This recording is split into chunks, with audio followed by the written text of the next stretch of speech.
Dacă ai vrut dintotdeauna să știi cum să-ți faci CV-ul astfel încât să ai șanse maxime de angajare, video ăsta e pentru tine. Astăzi discutăm despre un ghid complet al CV-ului tău. Vom trece prin absolut toți pașii, toată structura unui CV, de la cap la coadă, și îți voi explica ce ar trebui să conține, ce n-ar trebui să conține un CV, îți voi da sfaturi și la final îți voi da niște unelte prin care să-ți faci CV-ul foarte, foarte ușor. Așa că, dacă ești curios sau curioasă, stai pe aproape.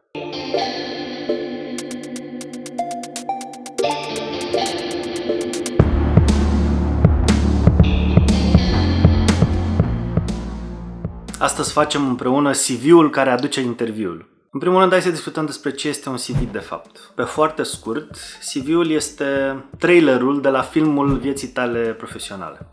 E practic o variantă prescurtată a tuturor realizărilor și tuturor skill-urilor pe care le ai, tuturor abilităților pe care le ai și care ar putea ajuta un angajator să-și umple o poziție care e în momentul ăsta disponibilă și care ar putea să te aibă pe tine ca soluție a problemelor pe care le are. Care sunt cele mai importante trăsături ale unui CV? În primul rând, e vorba de veridicitate. Dacă în CV îți treci informații reale, veridice, ești ok. Dacă se strecoară chiar și o misiune, o greșeală, un neadevăr, riști să fii descoperit sau descoperită, în special la interviu, dacă să zicem că treci de fază de filtrare a CV-urilor, și nu o să fie bine, crede-mă. A minți în CV este o descalificare automată de cele mai multe ori. A doua trăsătură foarte importantă este claritatea. În momentul în care aplici la un job, recrutorul, persoana care primește toate CV-urile, trebuie să se uite pe absolut toate și să le filtreze. Dacă CV-ul tău nu are foarte clar definite elementele principale care pe recrutor să-l informeze despre cine ești și ce știi să faci, riști ca din prima să nu intri în lista finală de CV-uri alese pentru interviu. A treia calitate importantă a unui CV e să fie îngrijit, să aibă un aspect estetic, plăcut. Designul tipografic al CV-ului tău sau felul cum arată textul din interiorul CV-ului e foarte important din cauza faptului că îi ghidează ochii omului care se uită pe CV în anumite zone și acele zone trebuie să aibă sens logic și trebuie să-i dea omului care îți privește CV-ul senzația că chiar ți-a păsat de acel CV și că ți-a păsat inclusiv de felul cum arată acel CV. O să discutăm un pic mai încolo despre designul CV-ului propriu-zis, însă asta trebuie să ții minte că trebuie să fie un aspect îngrijit. Un alt lucru foarte important este corectitudinea limbii folosite. Nicio greșeală gramaticală, de ortografie, de ortoepie, de absolut niciun fel nu este permisă în CV. CV-ul de cele mai multe ori are o pagină, maxim două. O să discutăm despre lungimea lui imediat, dar în o pagină, maxim două, absolut toată lumea ar trebui să fie în stare să nu facă nicio greșeală. Dacă se strecoară vreo greșeală pe acolo, e semn că nu ți-a păsat suficient de CV-ul ăla și dacă ție nu ți-a păsat de CV, angajatorului de ce ar păsa să te angajeze. Nu în ultimul rând, o calitate esențială a unui CV este relevanța pentru job. În CV-ul tău ar trebui să ai grijă ca în momentul în care aplici la un job, iar în CV există informații care n-ajută un angajator să-și dea seama dacă ești sau nu potrivit pentru jobul respectiv, ar trebui ca informațiile alea să dispară din CV sau să fie minimalizate. Spre exemplu, dacă ai avut 3 joburi ca designer de site-uri și un al patrulea job mai vechi ca, casier, acel job ar trebui menționat doar ca perioadă și ca, angajator și titulatura ta. Nu ar trebui să dai detalii despre când ai fost tu casier și cum a fost și ce realizări ai avut. Nu interesează pe nimeni dacă tu aplici pentru joburi de designer. Și asta ne duce cu gândul la întrebarea, câte CV-uri ar trebui să ai de fapt? Sfatul meu e să încep cu unul singur, făcut foarte bine și ghidat spre un singur fel de job, jobul tău ideal, jobul tău preferat, jobul pe care vrei să ți-l găsești. Acel CV ar trebui să aibă minim două variante. Două variante de limbă în speță, o variantă în română și o variantă în engleză. Spun asta pentru că Există anunțuri de joburi care sunt scrise în engleză și la care, în mod logic, ar trebui să aplici cu CV-ul în engleză. În momentul în care descrierea jobului este într-o limbă, ar trebui ca și CV-ul tău să fie în aceeași limbă. E cumva o regulă nescrisă. Dacă ești vorbitor fluent de o a treia limbă pe lângă română și engleză, pe care să presupunem că le știe toată lumea sau ar trebui să le știe, e bine să-ți faci CV-ul și în acea limbă, în condițiile în care vrei să-ți găsești un job care să implice acea limbă în viața ta profesională. În altă ordine de idei, dacă tu, ca mulți alții, ești în postura în care nu ești decis sau decisă în privința ce carieră ai vrea să urmezi de acum încolo și dacă ai, să zicem, două variante de carieră pe care îți dorești să le încerci și în speță să și aplici la joburi din ambele direcții, ar trebui să-ți faci două CV-uri diferite. Fiecare din CV-uri ar trebui să aibă elemente care să susțină și să te pună într-o lumină bună pentru direcția aleasă.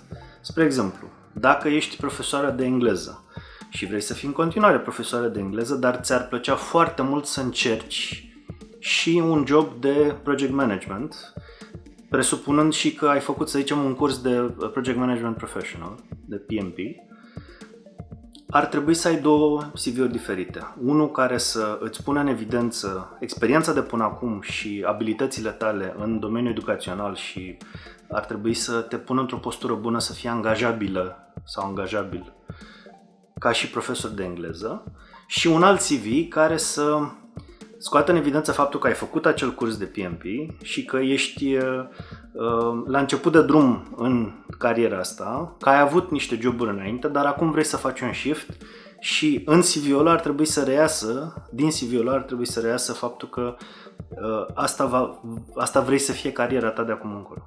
Ai grijă însă să aplici la joburile de project management cu CV-ul de project management și la joburile de educație cu CV-ul de educație, să nu le încurci. Am discutat și mai devreme despre lungimea CV-ului, dar hai să disecăm puțin problema. În ziua de astăzi, dat fiind faptul că există foarte multe companii care angajează și la fiecare job, la fiecare anunț sunt zeci, poate chiar sute de aplicanți, un recrutor își petrece foarte puține secunde uitându-se pe fiecare CV. Asta înseamnă că pe recrutori îi ajută ca lungimea unui CV să fie cât mai mică. CV-ul să fie cât mai compact, cât mai plin de informații esențiale și fără lucruri care n-au legătură cu subiectul recrutării. E clar că o pagină este ideal. Dacă însă intri în categoria oamenilor cu mai multă experiență, nu știu, peste 10-15 ani, îți permiți cumva să faci CV-ul de orice lungime. Dar ține cont că în general, maximul de lungimea unui CV este de 2 pagini, așa e recomandat cel puțin, tocmai ca să salvezi timpul omului care îl scanează, practic să vadă doar informațiile esențiale și dacă îl atrage ce vede în CV și dacă îi se pare potrivit profilul tău pentru un potențial job la care ar putea să te angajeze, o să-ți ceară el mai multe detalii. Dar, în general, o pagină, maxim 2. Acum hai să discutăm ce ar trebui să conțină un CV, pas cu pas, bucată cu bucată. În primul rând, elementul esențial este evident numele tău, numele real, numele complet, ideal, dacă preferi să oferi și informația asta, numele inclusiv cel dinainte de căsătorie. E important să ai numele complet acolo pentru că numele e cel mai important element folosit în ATS-uri, adică în Applicant Tracking Systems, sistemele pe care le folosesc recrutorii, mai ales în companiile mari, să stocheze CV-uri ale aplicanților la diverse joburi din cadrul companiei și să identifice oamenii și evoluția lor în timp. Dacă ai aplicat la o companie acum 10 ani și aplici acum, e clar că există o evoluție în CV-ul tău, iar un ATS care a existat și acum 10 ani și care, în baza de date a căruia a intrat aplicând la acel job, o să semnaleze lucrul ăsta recrutorului și o să-ți valideze practic experiența și de dinainte și de acum. Un al doilea element este titulatura sau care este rolul tău potențial, din ce postură ai putea să ajuți un potențial angajator. Prin titulatură să știi că poți seta tonul întregului CV și e destul de importantă titulatura tocmai din prisma faptului că e imediat sub nume sau foarte aproape de nume în majoritatea designurilor de CV. Așadar, dacă ai experiență anterioară, e bine să alegi unul sau mai multe foste titluri de joburi pe care le-ai avut sau poți să le combini în așa fel încât într-un singur rând de text, în câteva cuvinte, să spui despre tine maximul pe care îl poți spune apropo de rolul pe care îl poți avea într-o companie. Dacă nu ai avut un job înainte, poți să pui în zona asta jobul pe care ai vrea să-l ai și să menționezi faptul că te pregătești să fii sau înveți să fii sau, în fine, să prefixezi cumva titlul jobului pe care îl vânezi cu ideea asta de mă pregătesc să devin project manager, dacă e să continuăm exemplul de mai devreme. Apoi, e bine să ai locația în CV, însă doar orașul, doar localitatea, nu adresa completă în niciun caz. Și e importantă locația, mai ales pentru joburile care necesită prezență fizică undeva, într-un loc care ideal este să fie aproape de locul unde ești tu acum, unde este baza ta, dacă vrei, unde e domiciliu. În multe din joburile pentru care ai nevoie de prezență fizică undeva, e bine să fii aproape, tocmai ca să scurtezi perioada de plasare din locația ta în locația unde ar trebui să fii ca să-ți faci jobul. Și e uneori și un criteriu de departajare între aplicanți pentru un angajator care vrea să nu selecteze angajați care nu se află în locația aia fizică propriu-zisă. Și dacă tu ești dispus să te relochezi pentru job, ar trebui să menționezi lucrul ăsta. Unul din singurele lucruri bune rezultate de pe urma acestei pandemii e faptul că locația contează din ce în ce mai puțin. Există din ce în ce mai multe joburi la care e acceptat sau chiar e nevoie să fii remote, în așa fel încât să nu existe riscul de contaminare în interiorul unui birou foarte populat. Și de asta au început să crească joburile remote, joburile în care poți să muncești de acasă, pe absolut toate platformele de joburi. Încă un aspect important sunt datele tale de contact. Trebuie neapărat să ai grijă ca în CV-ul tău să fie cel puțin una, dar ideal minim două modalități de contact direct. Telefonul și e-mailul. Nu mai e nevoie să spun faptul că ar trebui să răspunzi la telefon și dacă ratezi un apel de la un recrutor, să suni înapoi în cel mult 24 de ore, iar dacă primești un mail să fii pe fază cumva, să ții telefonul sau laptopul aproape, în așa fel încât să-ți verifici măcar o dată pe zi mail-ul și dacă ratezi un mail, să răspunzi în maxim 48 de ore. Cam astea sunt marjele acceptate general de răspuns la contactul pe care ți-l oferă un recrutor. Pentru că dacă nu faci asta, e posibil ca recrutorul să te perceapă ca o persoană care nu e neapărat interesată de jobul ăla. Și nu cred că vrei asta. Încă un aspect important, apropo de adresa de mail. Există două lucruri pe care ar trebui să le ții în minte în momentul în care îți pui o adresă de mail undeva într-un CV. Semi-public, dacă vrei. În primul rând, faptul că adresa aia de mail trebuie reflecte o persoană serioasă.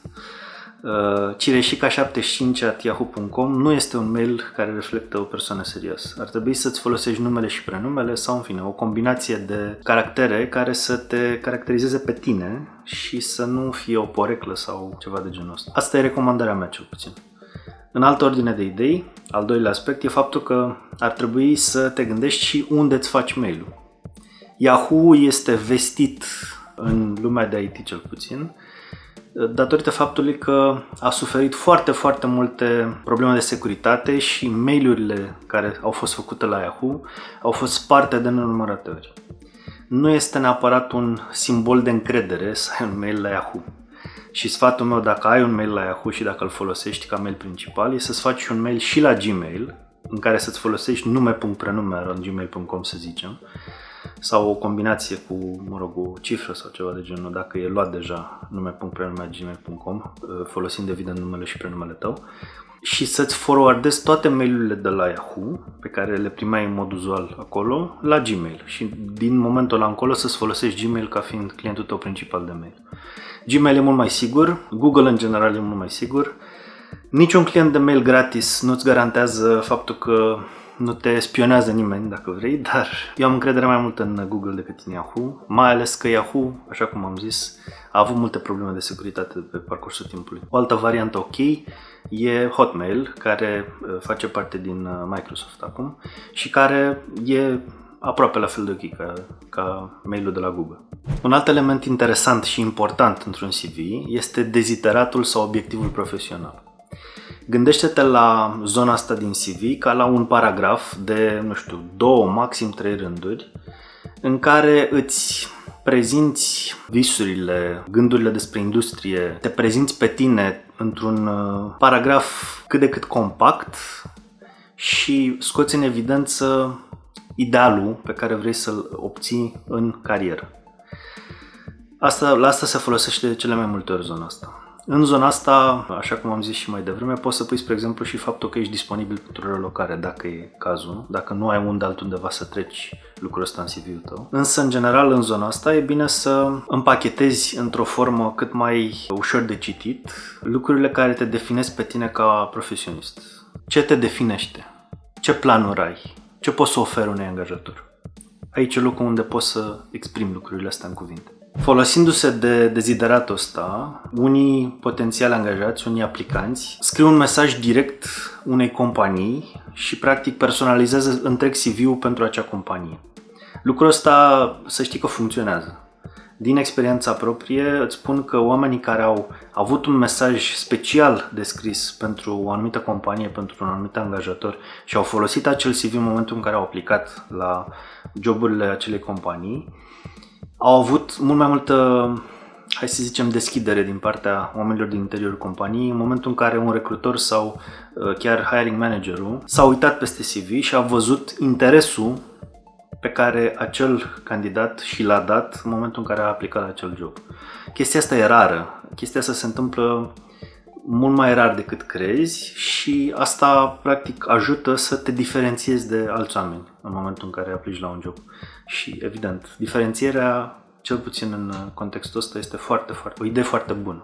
Alți candidați, spre exemplu, folosesc o scrisoare de intenție și păstrează CV-ul standard și prin scrisoarea de intenție se adresează direct unei companii. Însă, în general, treaba asta e o idee foarte bună, mai ales dacă îți dorești foarte mult un job la un anumit angajator și nu o aplici pur și simplu la cât se poate de multe joburi în caz că se întâmplă să te contacteze de cineva. Deci dacă ai un angajator în minte și special pentru angajatorul ăla vrei să îți crești șansele de angajare, gândește la o scrisoare de intenție sau separată de CV sau la a personaliza obiectivul profesional. Încă ceva important, e bine să eviți clișeele în tot CV-ul, dar în special aici unde e text liber, dacă vrei. Faptul că vrei să-ți exerciți activitatea într-un mediu cât mai plăcut, care să îți deschidă orizonturi spre progres profesional, nu te crede nimeni. Fii mai pragmatic, fii mai la obiect, spune exact ce vrei să faci, nu lua pe nimeni cu generalități că nu funcționează, nu ține. Recrutorii nu sunt oameni care gustă lucruri din astea generice. Și spun asta pentru că dacă nici într-o pagină sau două nu ești în stare să scrii ceva unic, original, din sufletul tău, dacă vrei, pentru tine, în momentul în care te angajezi undeva și un șef sau un coleg te roagă să scrii un document, cu ce interes se așteaptă angajatorul ăla să scrie acel document dacă nici măcar CV-ul tău nu este plin de originalitate și de ceva care să te scoată în evidență? Acum hai să vorbim de un aspect un pic mai controversat și anume fotografia de CV. Unii specialiști de HR recomandă să nu existe nicio fotografie în CV și asta pentru că e de preferat să nu existe bias-uri apropo de felul cum arăți în momentul în care cineva te selectează pentru interviu. Bias-ul ăsta e și cu plus, e și cu minus și eu nu cred că e un argument atât de puternic în momentul în care cineva angajează să se ia strict după o fotografie și aia să fie singurul criteriu pentru care cheamă pe cineva la interviu. Și ar pierde vremea și ar fi în detrimentul companiei pentru care angajează. Adică sunt convins că se întâmplă, dar eu nu cred că ăsta e un motiv pentru care tu să nu pui o fotografie cu tine în CV. Mi se pare o idee bună, în primul rând pentru că ai ocazia să demonstrezi unui potențial angajator faptul că ești serios, faptul că poți să te îmbraci decent, faptul că tratezi lucrurile cu seriozitate. Adică e o oportunitate bună să ieși în evidență și prin chestia asta. Mai ales că o pată de culoare într-un CV, să zicem, în general alb-negru sau mai puțin colorat, ajută să iasă în evidență în momentul în care cineva scanează după mai multe CV-uri în același timp. Dacă ai un portofoliu de LinkedIn, să zicem, sau un code repository în GitHub, care spune despre tine mult mai multe decât ar putea spune un simplu CV de o pagină sau două, e bine ca în acel CV de o pagină sau două, în acel CV simplificat, să existe linkuri către LinkedIn, către GitHub sau către orice altă locație externă acelui CV, în care se pot găsi mai multe lucruri care îți aparțin și care te definezi profesional. Avantajul unui link de LinkedIn, în mod special, e faptul că majoritatea recrutorilor folosesc LinkedIn și practic deschide un al treilea canal de comunicare cu recrutorii, care îți pot scrie direct acolo, pe lângă a te suna și pe lângă a-ți trimite un mail ca să te cheme la interviu, să zicem, sau să te întrebe mai multe detalii despre tine înainte să facă asta. Încă o dată, folosește principiul relevanței în momentul în care alegi să pui linkuri în CV-ul tău. Orice care nu îmbogățește profilul tău profesional pentru jobul pe care ai ales sau la care ai aplicat, nu ar trebui să fie în CV. Faptul că ai un Instagram de călătorii absolut fabulos cu sute de mii de followeri nu te ajută la nimic dacă vrei să fii contabil. Sau invers, dacă vrei să lucrezi în social media, acel Instagram poate să fie super, super relevant. Deci ai grijă foarte mare apropo de cum potrivești lucrurile pe care le spune CV-ul despre tine cu jobul la care vrei să aplici. Una din cele mai importante zone din CV este zona dedicată experienței anterioare, joburilor pe care le-ai avut până acum. E clar că cel mai relevant job e de obicei ultimul. Și de asta, în listarea joburilor, e bine să începi de la ultimul și să mergi invers cronologic până la primul. Listarea în sine ar trebui să conțină toate joburile pe care le-ai avut, chiar dacă pe unele care sunt mai puțin relevante pentru CV-ul pe care îl construiești în momentul ăsta și pentru jobul la care aplici, pe alea, practic, mai puțin relevante poți să le minimizezi, să le menționezi doar ca titulatură, companie și perioadă, însă despre toate ar trebui să fie măcar un rând în CV-ul tău, astfel încât să acoperi cronologic toată perioada în care ai fost angajat undeva. Dacă există perioade lipsă sau, segmente de timp în care nu ai fost angajat nicăieri, nu ai absolut nicio problemă, însă pregătește-te să primești întrebări despre segmentele respective la interviu. Structura foarte clară este esențială în zona asta din CV și asta înseamnă că trebuie să respecti o ierarhie a informației și trebuie să structurezi lucrurile similar pentru toate joburile, astfel încât să fie ușor de scanat informații. Ce înseamnă asta? Absolut toate joburile ar trebui să aibă titlul tău, titulatura practic poziției pe care ai ocupat-o, angajatorul, numele angajatorului, compania sau în fine instituția la care ai fost angajat sau angajată și perioada exprimată în lună și an. Nu e esențial să pui data exactă, doar luna și anul e suficient. Apoi, în interiorul descrierii fiecărui job ar trebui să ai cel puțin două feluri de detalii. Responsabilitățile pe care le-ai avut în momentul în care ai avut poziția respectivă și rezultatele pe care le-ai avut în cadrul jobului. Adică, dacă, spre exemplu, ai fost marketing manager la o agenție de creație, e bine să pui în descrierea jobului exact care au fost direcțiile generale ale responsabilităților tale, faptul că, ai managuit bugete de campanii, faptul că ai lucrat cu directorii de creație să se întâmple ceva în interiorul campaniilor respective, faptul că ai angajat oameni ca să crești echipa și să livrezi cât mai multe proiecte și e bine ca pentru fiecare job în parte să ai rezultate exprimate în cifre.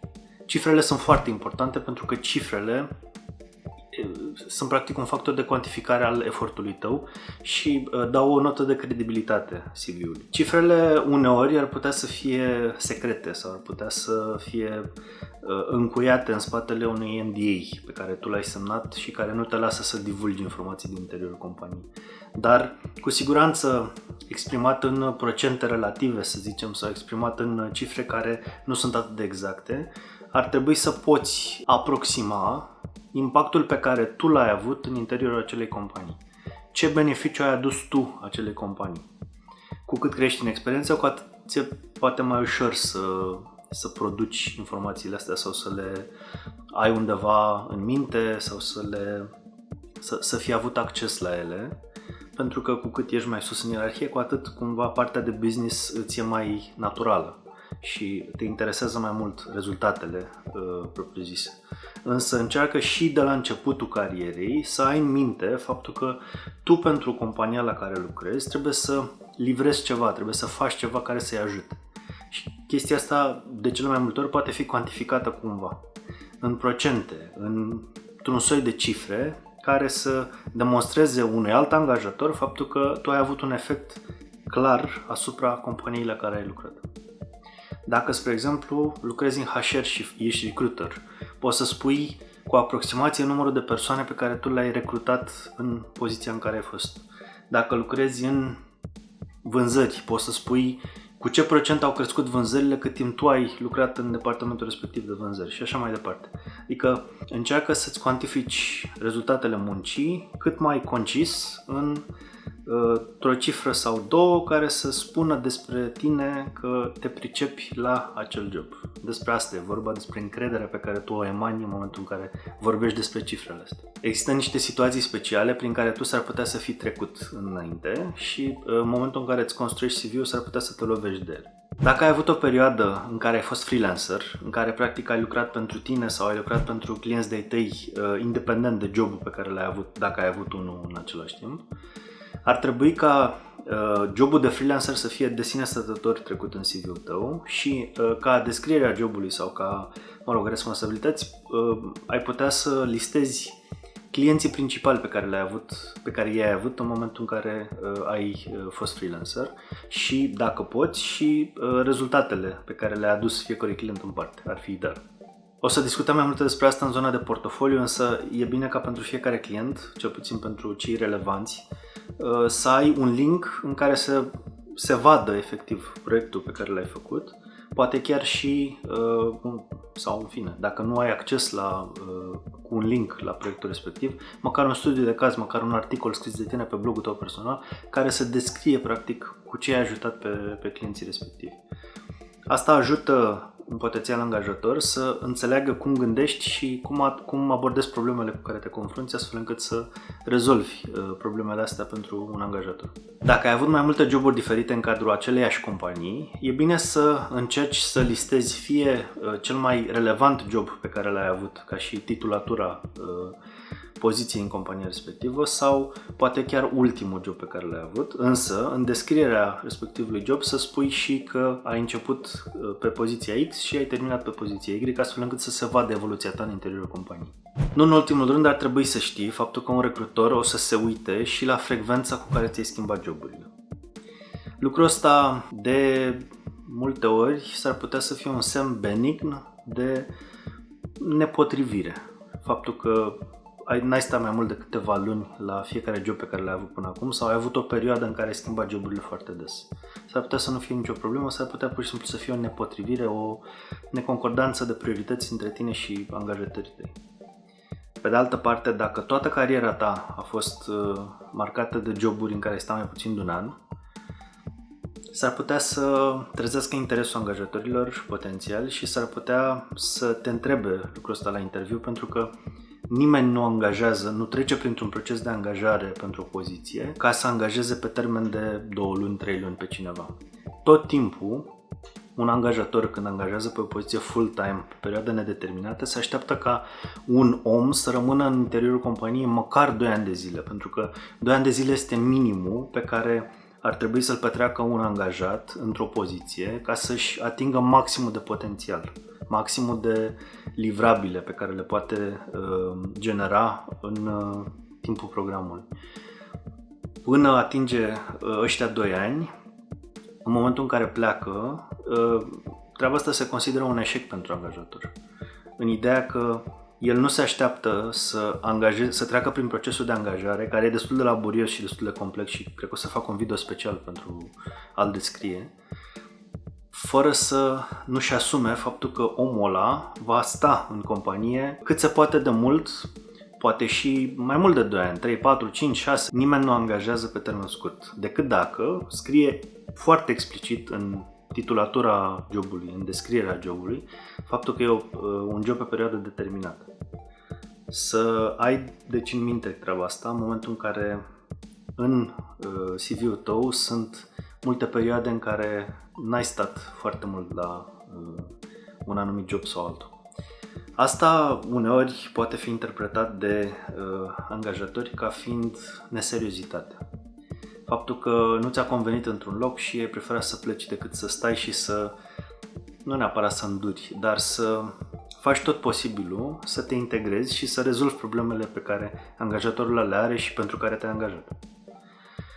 Sfatul meu este ca dacă ești într-o poziție de genul ăsta, adică dacă ai avut până acum numai joburi în care ai stat foarte puțin, să încerci ca la următorul job pe care îl ai să îți dai toată silința ca să fie bine, să investești energie, timp, interes în jobul respectiv, în așa fel încât să stai minim un an jumate, 2, poate chiar mai mult în poziția respectivă, chiar dacă sunt unele aspecte care nu-ți plac atât de mult, pentru că s-ar putea să-ți mulțumești ție însuți sau însăți ulterior, în ideea că o poziție pe care o ții mai mult sau, în fine, un job într-o companie în care stai mai mult de 2 ani, îți e benefică și ție, pentru că înțelegi mult mai bine mecanismele de business din spatele acelei companii și lucrul ăsta te ajută și în jobul pe care îl faci, în aproape orice poziție și în perspectivele tale de viitor, pentru că dacă înțelegi lucrurile astea mai bine, s-ar putea ca următorul job să poată să fie pe o poziție mai înaltă decât ai avut până acum.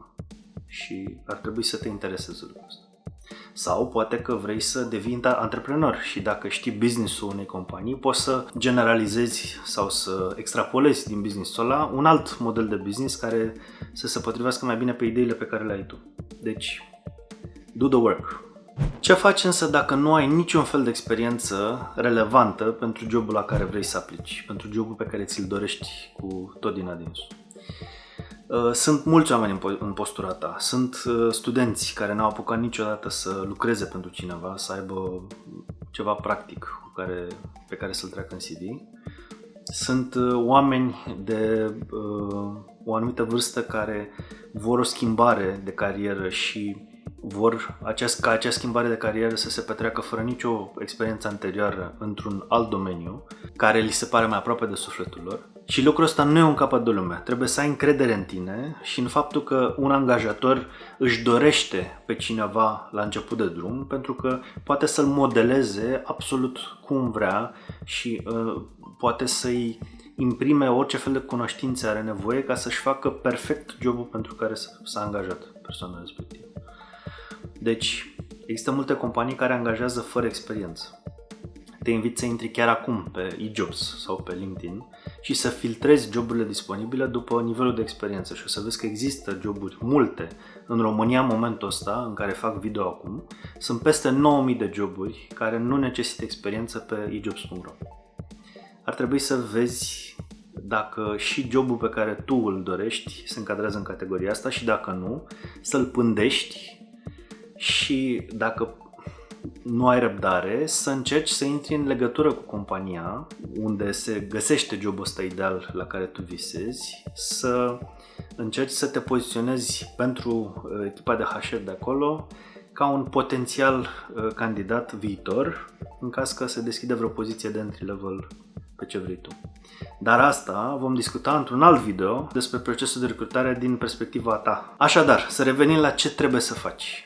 Păi, în primul rând, trebuie să-ți răspunzi la următoarele 5 întrebări. Ai participat la școală, la liceu sau undeva extracurricular, la vreun curs, la vreun workshop, la vreun masterclass relevant pentru jobul pe care îl vrei? Ai fost în vreo echipă de studiu, în vreo organizație studențească care a făcut un proiect comun de echipă care e relevant pentru jobul pe care ți-l dorești? Ai studiat singur sau singură acasă? Ți-ai luat cursuri online, gratuite sau pe bani, nu contează, astfel încât să poți să îți faci un proiect al tău, unul sau mai multe proiecte ale tale și să-ți faci un mini portofoliu din ele, în așa fel încât în momentul în care cineva vrea să-ți evalueze skill-urile în viitorul job pe care tu ți-l dorești, să considere că ai un minim de skill-uri de la care să poată pleca, ai făcut vreun stagiu de practică, vreun work and travel, vreun voluntariat care e relevant pentru jobul pe care ți-l dorești și în final ai dobândit niște abilități, niște skill-uri, niște lucruri demonstrabile printr-un link la un proiect, prin ceva, un document, printr-o diplomă, whatever,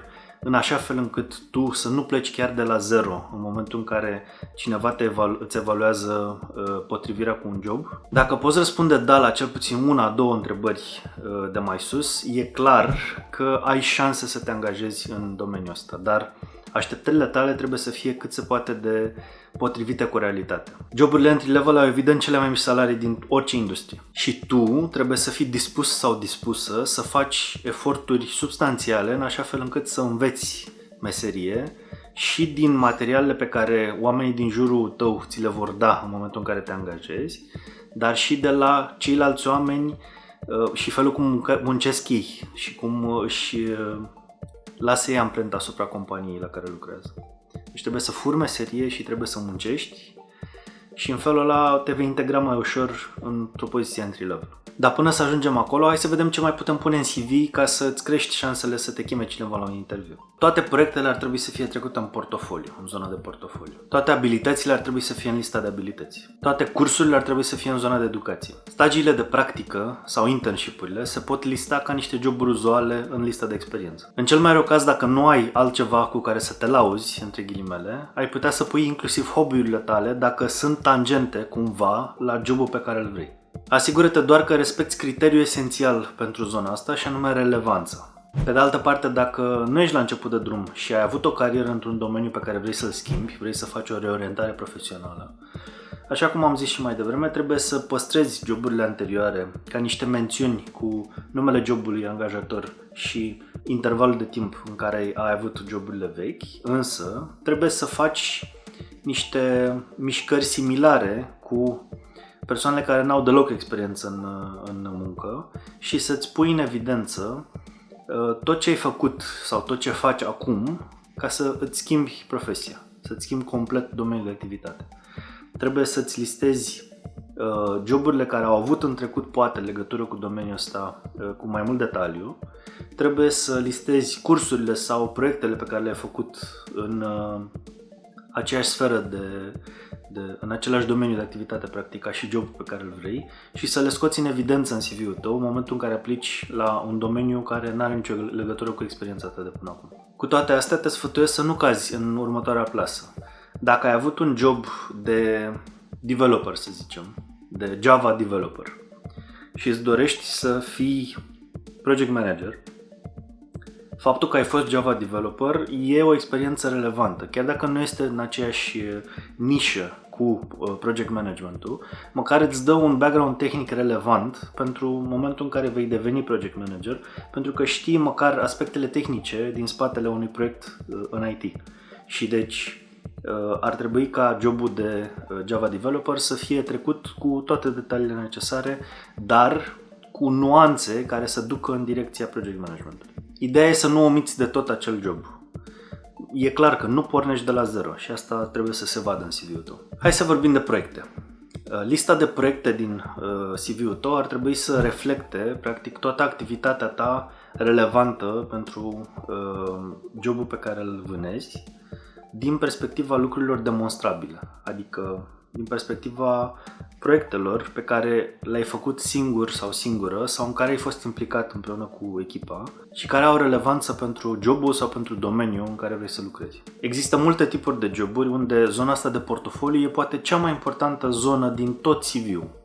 Trebuie să ai foarte mare grijă ca în momentul în care aplici la un job, spre exemplu, din IT în care ești programator sau în fine, ești pe partea de dezvoltare în general, dacă nu ai un portofoliu de proiecte în spate, ești automat într-un handicap, pentru că există mulți alți aplicanți care au proiecte din astea listate în CV și proiectele pentru un angajator, în special pentru un hiring manager care se uită pe codul pe care l-ai scris înainte și poate să-și dea seama despre felul cum îți structurezi informația în codul respectiv, felul cum rezolvi problema, ce algoritm folosești și așa mai departe, este o mină de aur, pentru că poate să-ți evalueze munca înainte să te angajezi, ceea ce e fantastic. E practic o garanție a faptului că tu vei face cel puțin o treabă la fel de bună ca în proiectul respectiv, fiind angajat în compania omului care te evaluează. Revenind, deci, proiectele sunt importante. Faptul că le afișezi în CV ar trebui să fie un punct de mândrie pentru tine, pentru că ai reușit să duci la capăt niște lucruri demonstrabile oricui se uită în CV-ul respectiv. Asta nu înseamnă că dacă n-ai proiecte e un capăt de lume. Cu siguranță, dacă skill-urile tale și dacă nivelul de experiență de până acum, practic anii din spate, validează faptul că ai putea să te potrivești pentru un job, lipsa portofoliului de proiecte s-ar putea să nu fie atât de tragică, atât de debusolantă pentru cineva care îți evaluează CV-ul. Spun doar că a avea proiectele alea acolo e un avantaj, pentru că e un shortcut pentru persoana care se uită la CV-ul tău. Ce trebuie să reții în general, și nu numai în IT, e faptul că oricine pune mai mult preț pe ce știi să faci, practic, demonstrabil, decât pe ce pui într-o listă dintr-un document care incidental se numește CV și care poate sau nu să conteze într-un job propriu-zis.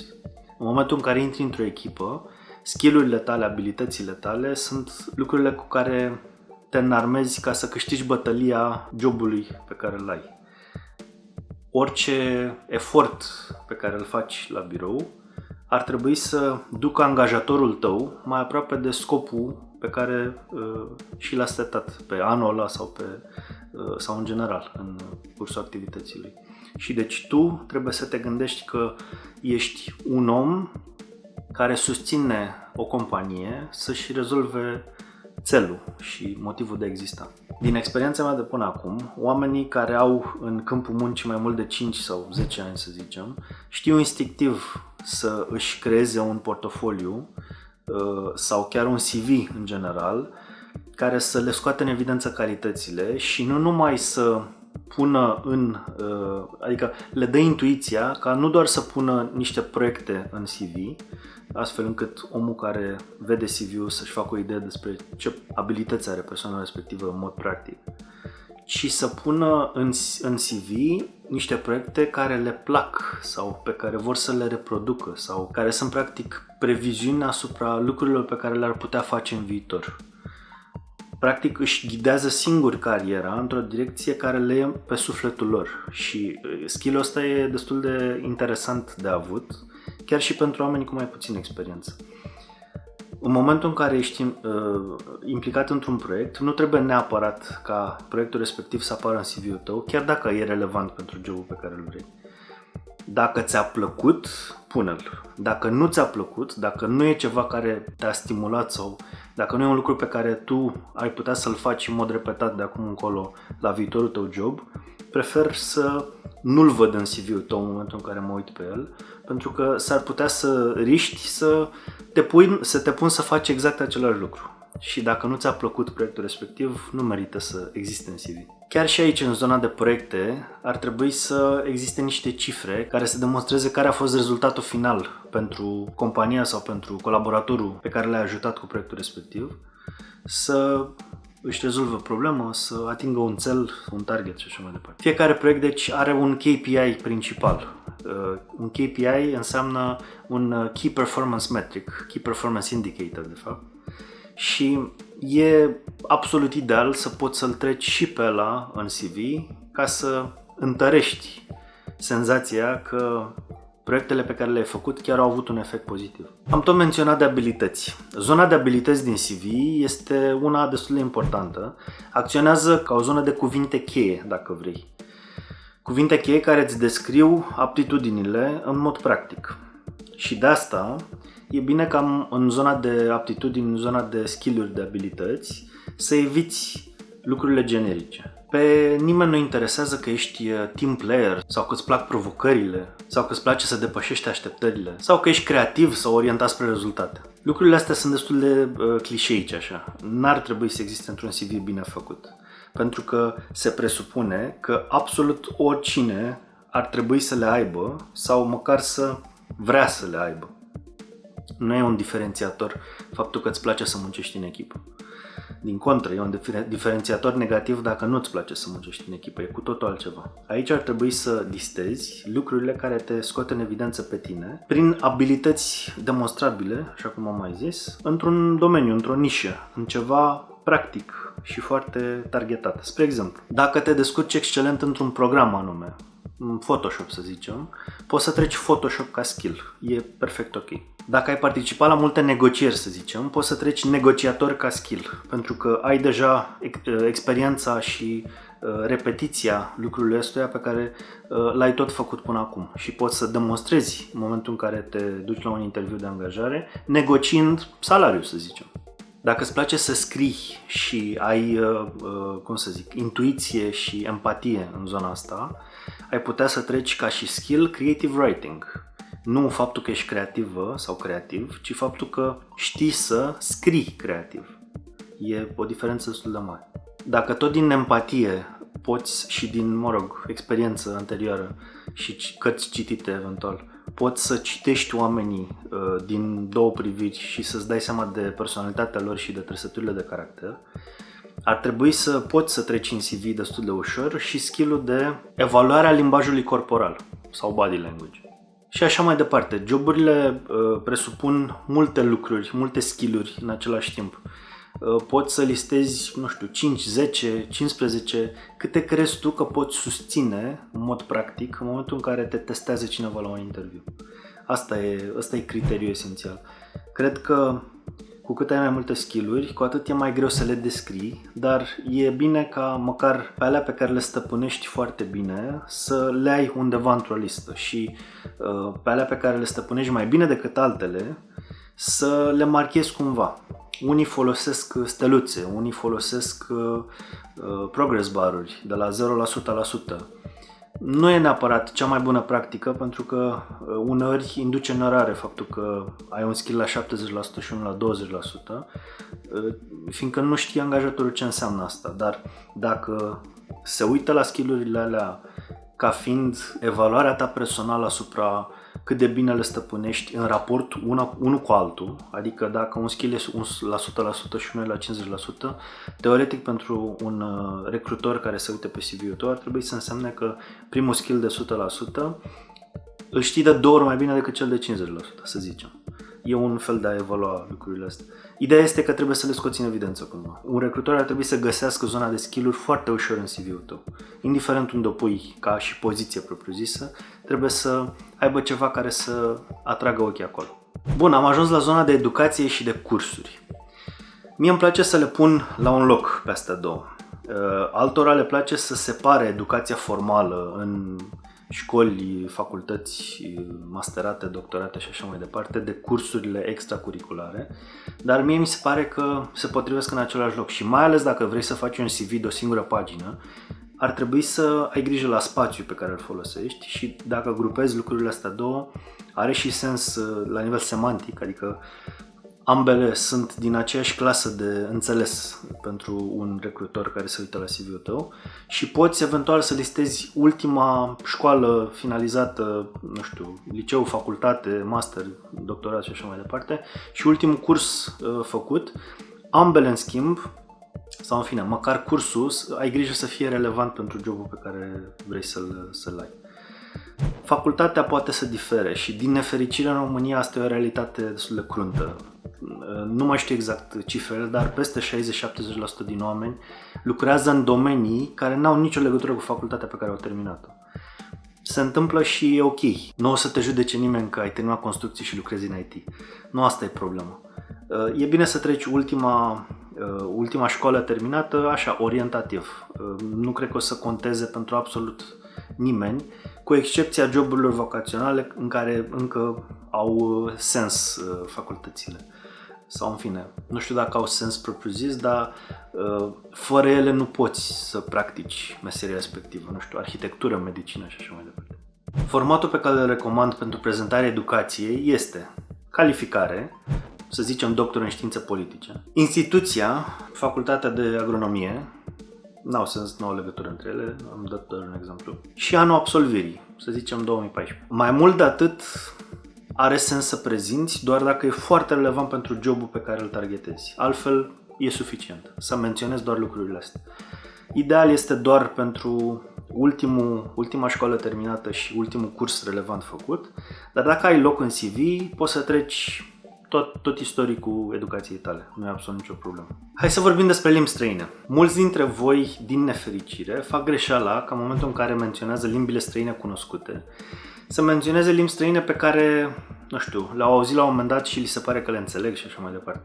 O limbă străină cunoscută din punct de vedere al unui job este o limbă străină în care poți să ceri pâine la magazin dacă ești într-o țară străină în care se vorbește limba aia și atât. Poți să ții un bilet la cinema pe un loc anume și poți să ții o prezentare de 5-10 minute despre jobul tău în limba respectivă fără să te încurci. Atunci poți să consideri că știi o limbă străină. Dacă nu ai îndeplinit criteriile astea, mai bine nu o treci în CV, pentru că unii angajatori se bazează pe limbile străine în momentul în care caută pe cineva, fiindcă există joburi în care e musai să știi limba aia străină pe care ei o caută. Și adică nu pierzi vremea nici a ta, nici a angajatorilor dacă nu treci în CV decât limbile străine pe care le stăpânești cu adevărat. În altă ordine de idei, stăpânirea limbilor străine se face pe 3 criterii. Cât de bine vorbești, cât de bine citești și cât de bine scrii. De obicei, cel mai jos nivel dintre skill-urile astea 3 definește nivelul de stăpânire a limbii respective. Adică dacă vorbești engleză perfect, dar scrii foarte, foarte greu, s-ar putea să fii mediul la engleză, nu atât de bun pe cum crezi. Nivelurile de stăpânire ale unei limbi sunt începător, mediu, avansat sau nativ. Hai să vorbim acum de referințele profesionale. Există mici controverse în lumea HR-ului despre dacă ar trebui sau nu să existe referințele în CV. Referințele de obicei sunt niște nume ale unor persoane și eventual și poziția pe care au avut-o persoana respectivă în companiile în care ai lucrat, persoane care te pot recomanda pentru munca pe care ai făcut-o în respectiva companie, fiindcă au lucrat direct cu tine.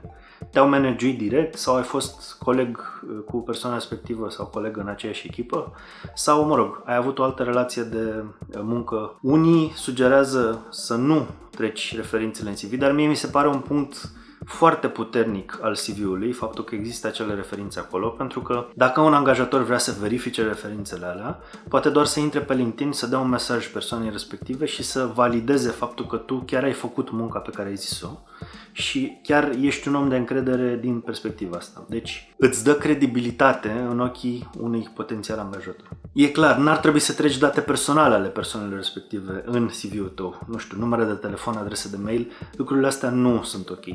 Și de cele mai multe ori e bine să întrebi persoanele respective înainte să le treci în CV ca să fii sigur sau sigură de faptul că știu că există posibilitatea să le sune cineva în privința ta. Deși sunt complet opționale, interesele tale personale, hobby-urile sau activitățile pe care le faci în timpul liber dau o oarecare savoare CV-ului tău, în ideea că o persoană care citește CV-ul poate să-și facă o idee despre personalitatea ta doar din hobby-urile pe care le ai. Și asta uneori e important. Spre exemplu, un HR cu experiență, un recruiter cu experiență poate să își dea seama dacă te-ai potrivit sau nu într-o echipă în funcție de hobby-urile astea înainte să te cunoască. Evident, impresia pe care și-o face doar din hobby-uri e de 20-30%. E mult mai important felul cum te comporți la interviu, temperamentul tău și lucrurile pe care le simte recruiterul în momentul în care te vede și vorbește cu tine, decât hobby-urile, dar hobby-urile sunt o puncte de legătură și un subiect de discuție și în interiorul echipei și la interviu.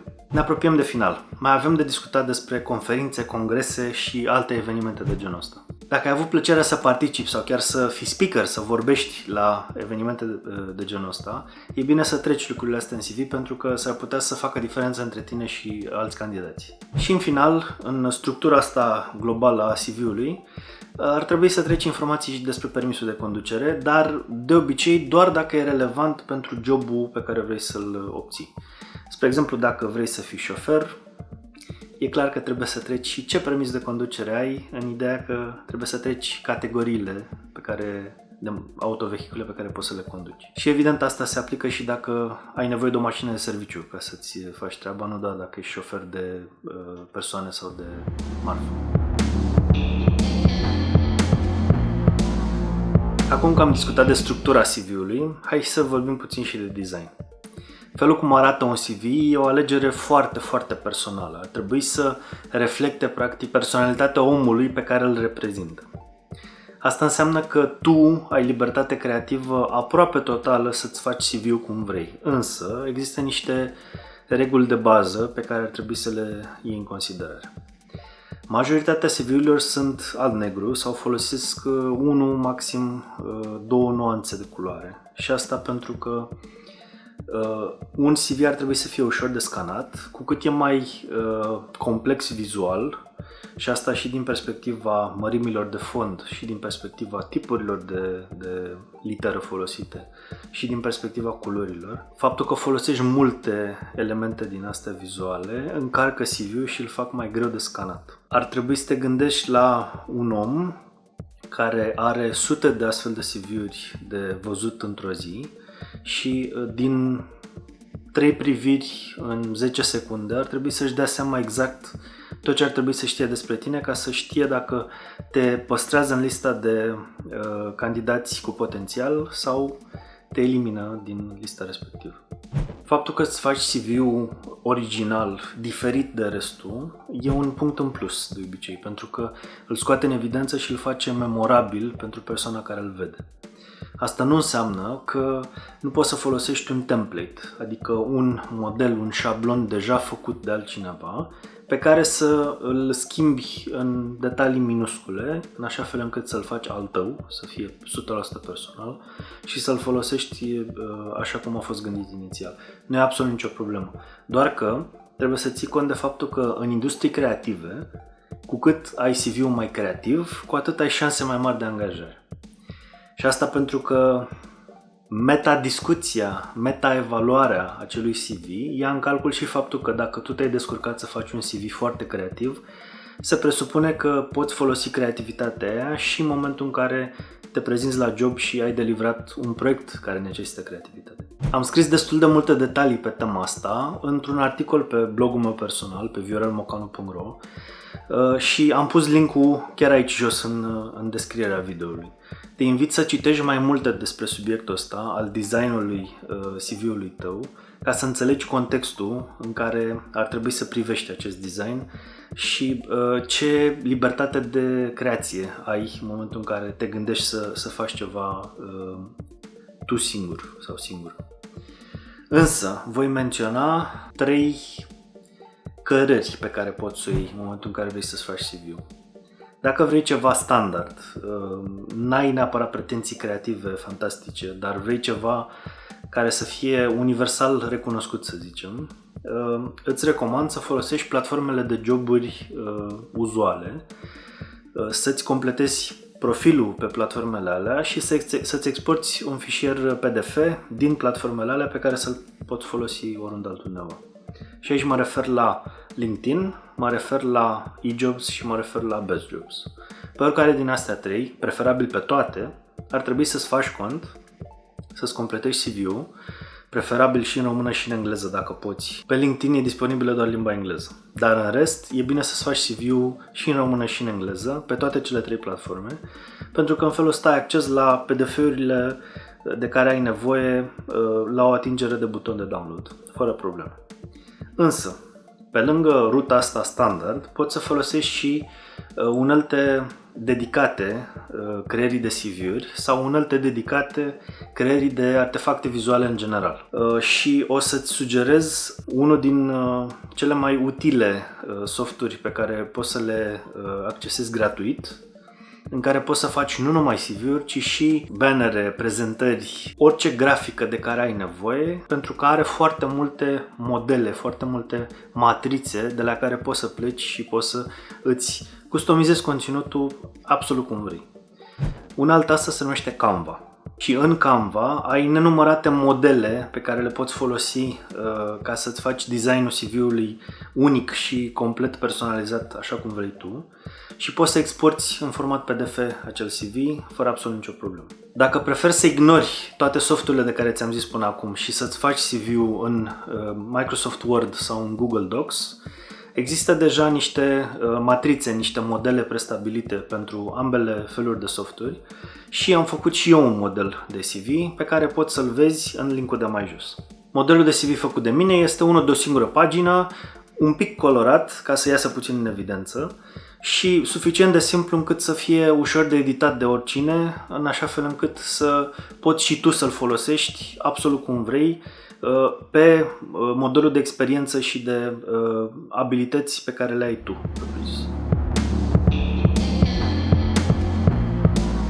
Plănuiesc să fac o serie întreagă de videouri care să te ajute să te angajezi. Ăsta cu CV-ul este unul din ele. Urmează altele care țin de interviu, de felul cum găsești joburi și cum aplici la ele și așa mai departe.